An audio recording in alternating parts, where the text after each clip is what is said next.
Welcome everyone to video number 11.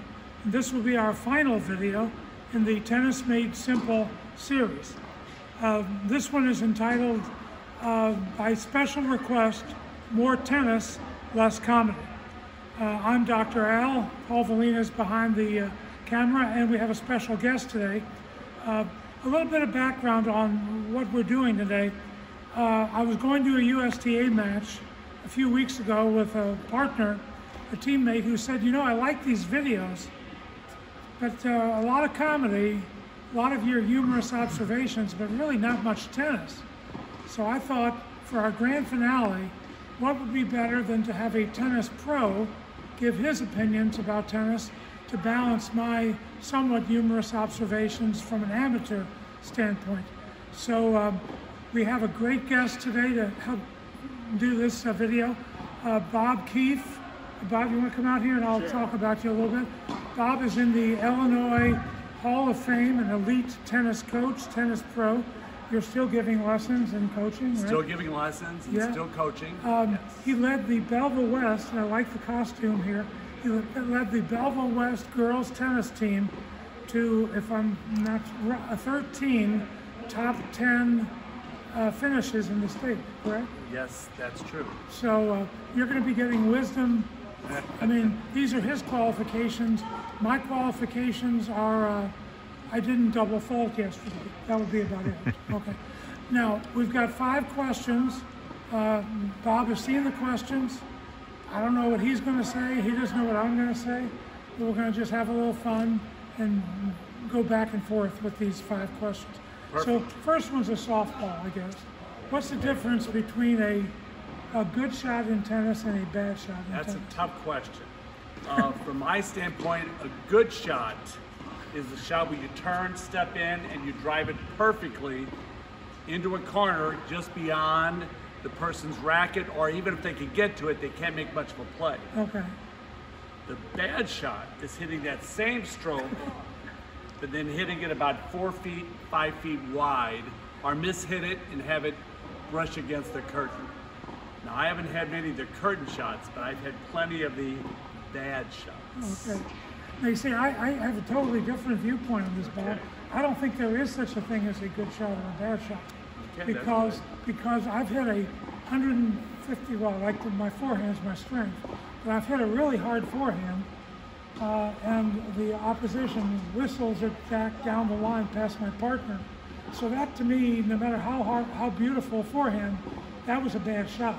But then sometimes I get jammed a lot. I bet you've never taught anybody how to hit a forehand like this, but I get jammed, and the ball hits the racket, and it goes like 2 feet over the net. Sometimes it's even off the frame, and the opposition can't get to it. That's a good shot. That is a good shot. He's made a good point there, so you're right.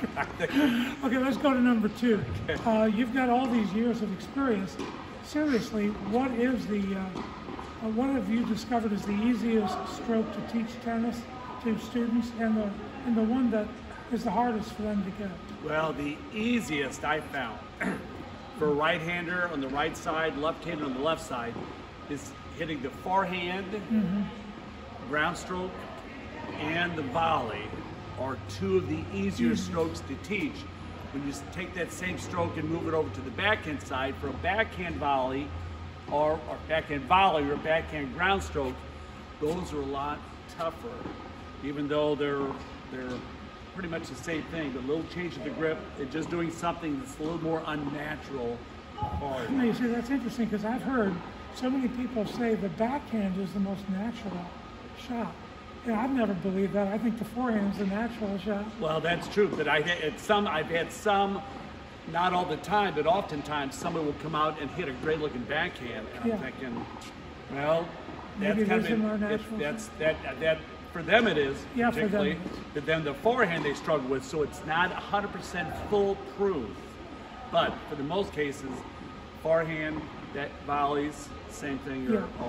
Now, in my 40 years, I've never forgotten how to hit a forehand. Right. Once I've learned it, I can hit a forehand. Gotcha. But to me, I don't know if this is, I don't know if you answered the hardest to teach. Right. But the hardest for me to learn was the serve. because I don't know how common this is, but periodically I'll lose my service rhythm, and then I go, okay, what am I doing wrong? And then you start taking it apart, and then the more you think about it, the more you lose it, and then eventually you get the serve back just by forgetting about it and letting your natural... Yeah, the serve kind of like a golf stroke. You know, you get something out of line, and sometimes you have someone to video it and take it and just show you what's doing wrong. So, yeah, that's true. I mean, but have you experienced people who lose their serve and find it again and all that yes, stuff? but I've had people lose forehands and backhands and volleys too. So, and that's when usually they go back to the pro and say, you know, what am I doing wrong? And usually it's just a matter of tweaking. Okay. Yeah. And once you've tweaked it, then it's yeah, I think the more I think about it, the worse it gets. And when I stop thinking about it, it just comes a little bit. Yes. When you play personally, what's your favorite shot? What do you tend to hit the most? That's number 3. Question number 3. My favorite shot is probably unique to anybody else that plays the game, and that is my lob shot. Isn't that funny? Because that's my favorite. You didn't coordinate this, but I love the lob. And in fact, when I played 4-0, went to 4-5, I actually got bumped from 4-5 to 5-0 for a very short period. And I had a 3-5 serve. I had just an average ground strokes from the forehand and backhand side. Now with a lot of pace, I could control it. But every time I hit a lob, whether it be off a serve or a volley, I could hit it within a foot or two of the baseline. Yeah. And I've heard you even hit it right on the end of the baseline too. I heard you're one of the best. They told me that was when they were rating. They have people come out and rate you. Right. And they said that because I was so effective doing that, and after I told them that, you know, take a look at everything else that I do, you know, and then they end up dropping me down so that I stayed 4-5. So that was my short, like 1 week experience in And Paul, you know that's my favorite shot too, other than I do. Cross-court forehand. Yeah, and Al's really good at it too. So for me, the lob, there's a little more leeway for error. Yes. You hit it in the corner. That's true. The drop shot, if you don't hit it enough, it goes in the net. If you hit it just a little too much, they come up and get it and kill you. But the lob, if you go, not only that, if somebody's at the net, to me, hitting the lob in the corners on a backhand discombobulates the other team, because they have to. The other player has to go get it, and then this player over here goes, "Where do I go now?" I can give you hundreds of stories, but one of my favorite is playing at 4-5 over at Oak Hill back in the day. We were playing a USTA match and playing 2 players that were graduates of SLU that played tennis on the team out there.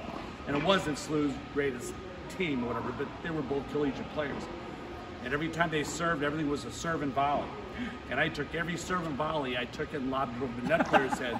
He'd have to run back, he'd either try to hit an overhead or get it, and so they kept shifting. So and then if they hit ground strokes with me, same thing. They were on top of the net for the boat, I just kept lobbing them. They could run back, and then eventually he said, why don't you stop playing like a girl and start playing tennis? And you know, and I was entertained because we were beating him at the time, and we ended up beating him in the match. And I said, as soon as you show me that you can put an overhead away or win the point on it, I said, I'll stop hitting it. So you know, it's up to you. You can either stay back and hit it with a ground stroke, and so I mean, my whole life, that's been my. It's so funny because that's my go-to shot. We've never played together, and we both have come to the same conclusion about lobs. And you mentioned the overhead. That's the one I avoid. That's the one that's tough. That's one of the ones that's tough to learn. That's the hard. You know, the timing of it. Now, interestingly enough, if it's a high ball, I can hit a high backhand volley and a high forehand volley, but I avoid the overhead. And my lobs, by the way, are shots that every one of my teams that I ever coached. You know, a lot of teams don't put any emphasis on it. I hit a ton of emphasis on my lobs.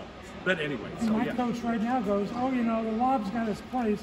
But now he's come around to he loves my lob. Well, that's my weapon. Yeah, and if the lob is short, you know, you'll tell girls in a match you need to start lobbing more. Then they lob it short, and they put the overheads away. Then let's say, look at me like, okay. And I said, well, if you hit it inside the service box, you're going to lose those, boys or girls. But if you get it in the backcourt, and the further you get it to backcourt, the more effective it is. So we are both lob lovers. I love that. That's good. I love that we're both lobsters. You're known as the lobster, Al. Yeah, they call me the lobster. There you go. Yeah. Very good. Now the fourth question,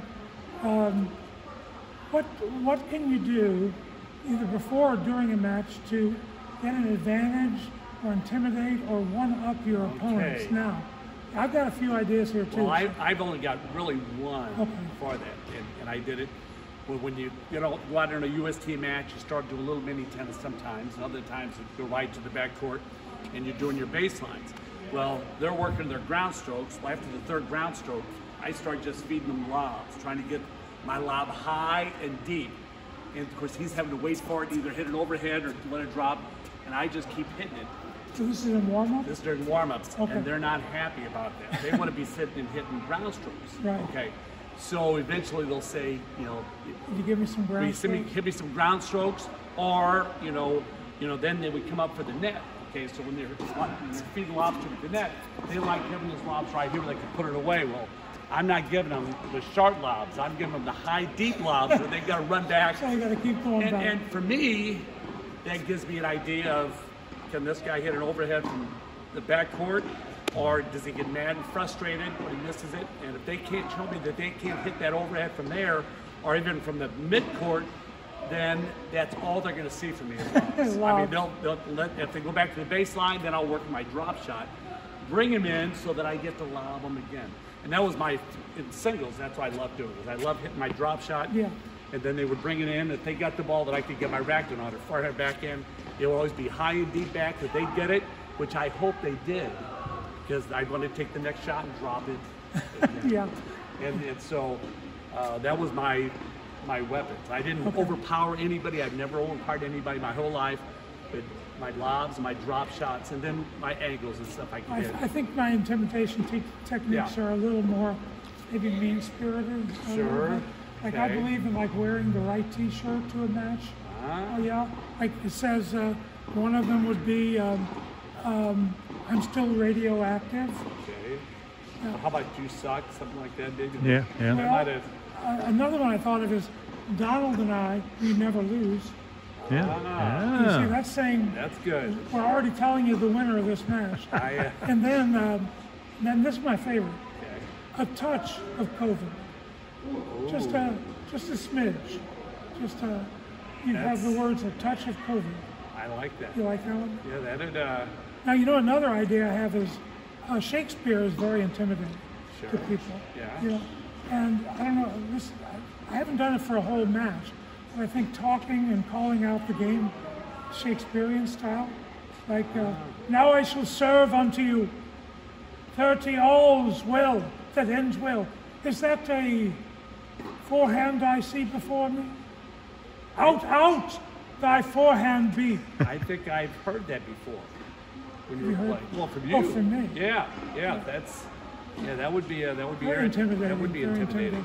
And then this one I thought of the other night.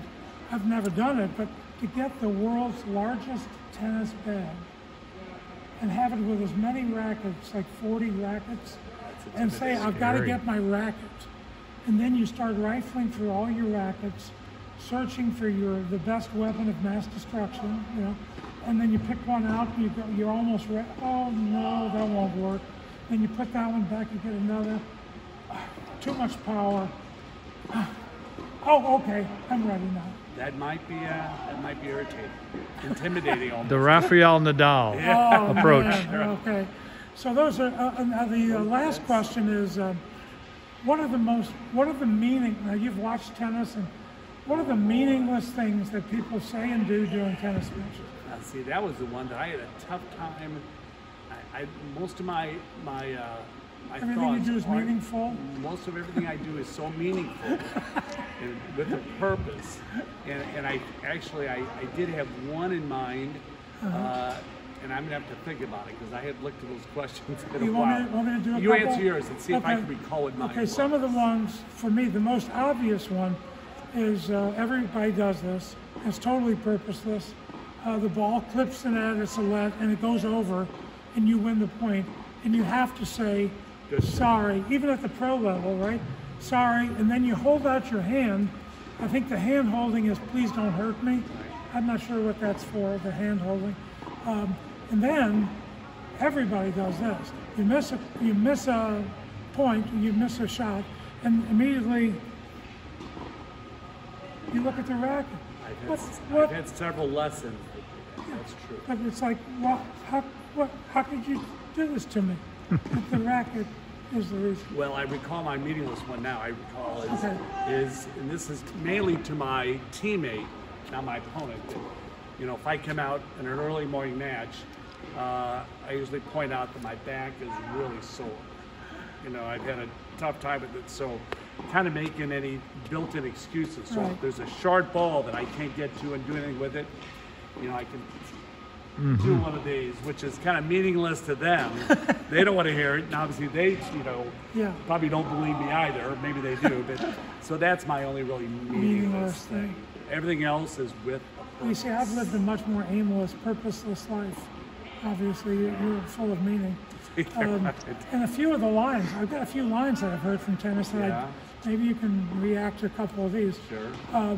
Keep it between the lines. Now, that doesn't have much, I mean, oh, thank you. I was planning on spraying the ball to other courts. You know, play your game. Ooh, No, that's a good no, one. no. Play somebody Today I'm else's going to game. play Nadal's game. Yeah. I'm not playing my game today. Well, he's done a little more steady up in this line. Oh, Oh yeah. man, These are I've good. been, He's good, I've been isn't he? tabulating a few These of are these. good meaningless quotes. This is a puzzler. Play within yourself. Stay within yourself. Now wait a minute. That was a book, though, you know, The Inner Self of Tennis. Oh yeah. That was one of the first books that I read. Play within yourself. Yes. But then people go, okay, but I was told this last fall before one of my USTA matches, but be aggressive. Be more aggressive. But wait a minute now. If your game is not to be that aggressive, but to keep the ball in play, and you're being told to be more aggressive, you're playing outside yourself then. So how can you play outside yourself and inside yourself at the same time? He should be a tennis analyst Yes. You should, Al. on USTA. I think you might be even better than McEnroe. Very good. Well, You Absolutely. might You be know, better. maybe this will encourage people who are Well, fans of yours to go back and see some of these other If videos. it goes viral, then, you know, you might be getting some offers here. Oh, you know. one more just popped into my Okay. mind. 1 point at a time. You're behind. Oh, I was going to try to be 2 points at a time. But, And Al, have you heard the other one? And Bob, get the next one. Get the next That's the one. next one. Get the next one. Those are really good. Those, Yeah. in fact, those are all better than my back ones. yeah, even better Yeah. than I'm going to get the point after next Yeah. first, and then I'm going to go back and get the next. Those are good. Yeah, those are really good. In fact, you could almost do a whole series just on those. Just on some of these things. But Yeah. it's just you've done this for 40 years. I have too. So we've heard a lot of this stuff. And I've heard all those. You're Yeah, right. yeah, and they're all kind of I've even meaningless. said a few of those. Things to say. Sometimes the better the player, the better the meeting. Though. Sometimes they can accomplish some of them. That Yeah, you might right. I still don't know what playing within myself involves. Yeah. That Yeah. I'm not sure I've used that one. Okay. Well, I want to thank Bob for doing this with me. This is the first time we've never been on Dr. a Al, court thank together. You. No, we haven't. But we would be an interesting combination, though. We would be. We playing would both against two be, ground strokers. would be both lobbing I guarantee you constantly. that they would be doing a lot of running. Lob in that corner. Yes. Have you ever heard of the dob? That's the double lob, where you lob in the one corner, they go get it, and then you lob it into the other corner. I do that That's the dob. consistently. You do yes. the dob. You're a dob. Singles, that's my favorite. Oh, doubles too, but Yeah. I like it on I both like sides. making them run side to Yes, side. side. But you got to throw a few drop shots in it too, just so they're running Oh, sure. backwards. Yeah, and then they got to come up. Sure. Yeah. Well, you know, it's great to do this with you. Thank you so much for I've being enjoyed with it. me. I've And enjoyed Paul, it. thank And- you. You're welcome, And I've Al. learned quite a bit actually over this. So yeah. some And things I need a can big finish because this could be the last one in our series. Right. So I'm going to do, you know, my background's a lot of theater. Sure. I'm going to do a tennis an impersonation, a tennis impersonation. So, you know, like all impersonations, you have to get into it a little bit. You know, maybe I better even put the racket down. I don't think I need the racket for this. Okay, see if you can guess, Bob, and Paul, you can too. What or who this is an impression or an impersonation of. Are you ready?